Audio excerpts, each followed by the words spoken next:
ভয়ঙ্কর ঘটনা মুর্শিদাবাদে। যখন তখন যেমন তেমন যে যেমন করে পারছে নিজের হাতে তুলে নিচ্ছে আইন। কি ঘটেছে দর্শক? সামান্য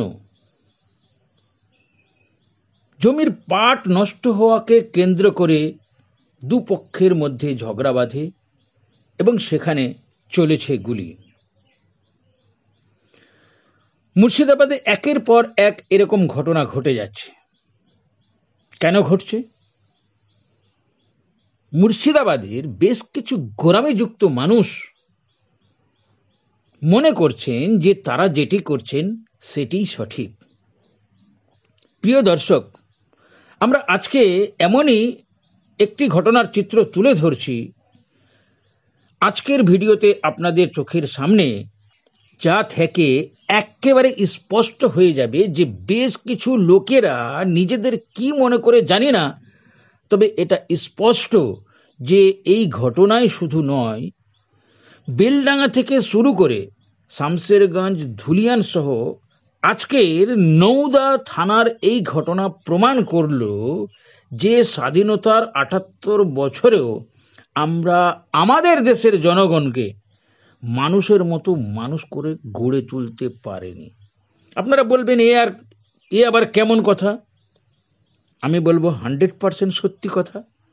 যদি আমরা মানুষকে মানুষের মতো করে গড়ে তুলতাম তাহলে কি এইভাবে ঝগড়া বিবাদ হতো? কাউকে প্রাণ হারাতে হতো? আমরা কি আজও বুঝতে পেরেছি গুলি চালালে কি হয়, মানুষের প্রাণ হারালে কি হয়?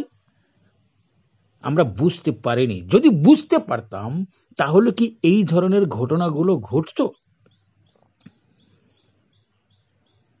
আমার তো মনে হয় আমরা যেমন মানুষ করে গড়ে তুলতে পারিনি, তেমনি ভাবে ব্যর্থ হয়েছে আমাদের দেশের নেতৃত্বরা, আমাদের দেশের সিস্টেম। আমাদের দেশের সিস্টেম জনগণকে সঠিকভাবে শিক্ষিত করে গড়ে তোলার জন্য সঠিক বা উপযুক্ত ভূমিকা, দায়িত্ব, কর্তব্য তারা পালন করতে পারেননি। আমাদের দেশের মানুষেরা গর্ব করে বলে থাকে ভারত আবার জগৎ সভায় শ্রেষ্ঠ আসন লবে। কিন্তু কবে, কেমন করে, কিভাবে? প্রিয় দর্শক, এই প্রশ্ন কি আপনারা কখনো নিজেদেরকে করেছেন? আমার মনে হয় না যে আপনারা করেছেন। শুধু শুধু মুখে বলে থাকেন বা স্বপ্ন দেখান বা মানুষকে স্বপ্ন দেখান যে ভারত আবার জগৎ সভায় শ্রেষ্ঠ আসন লবে। কিন্তু কেমন করে, কিভাবে? এমনি এমনি শ্রেষ্ঠ আসন লবে? আপনার সিস্টেম ঠিক না থাকলে দেশ শ্রেষ্ঠ আসন নিয়ে নেবে? প্রিয় দর্শক, এই প্রশ্ন কি আপনাদের মনের মধ্যে জেগে ওঠে না? প্রিয় দর্শক, আপনারা কি জানেন পৃথিবীর এমনও দেশ রয়েছে যেখানে কোনো কেন্দ্রীয় কারাগার নেই, যার অন্যতম উদাহরণ হলো নেদারল্যান্ডস বা নরওয়ে। আর আমরা ভারতবাসীরা কোন শিক্ষায় শিক্ষিত হচ্ছি আমি তো জানি না বা বলতে পারছি না, বা আমার দেশের অধিবাসীরা আমরা শুধু স্বপ্ন দেখছি না, মানুষকে স্বপ্ন দেখাচ্ছি, বড় বড় বাতেলা ঝাড়ছি ভারত আবার জগৎ সভায় শ্রেষ্ঠ আসন লবে। শ্রেষ্ঠত্বের আসনে বসা কি এতই সহজ দর্শক? শ্রোতা বন্ধুরা, আপনারা কি মনে করেন? আপনারা কি বলবেন? আমাদের দেশকে শ্রেষ্ঠ স্থানে বসাতে হলে আমাদের কি কি করা প্রয়োজন? প্রিয় দর্শক, আমি বলছি আপনারা আপনাদের সুচিন্তিত অভিমত দান করে অবশ্যই জানান আমাদের কমেন্ট বক্সে। আমরা সেগুলি নিয়ে পরবর্তীতে ভিডিও করব এবং সেই সম্পর্কে আলোচনা রাখব।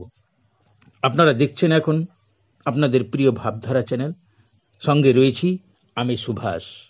আমি কথা দিচ্ছি আপনাদের যে আপনাদের সুচিন্তিত মতামত অবশ্যই আমরা পরবর্তী ভিডিওতে আলোচনা করব এবং ভারতবর্ষকে শ্রেষ্ঠ দেশে রূপান্তরিত করতে কি কি করা প্রয়োজন, বা দেশকে সুন্দরভাবে পুনর্গঠিত করতে হলে, দেশকে সবার সেরা শ্রেষ্ঠত্বের আসনে বসাতে হলে আমাদের কি কি করা প্রয়োজন, আপনারা আপনাদের সুচিন্তিত মতামত আমাদের কমেন্ট বক্সে লিখে জানান।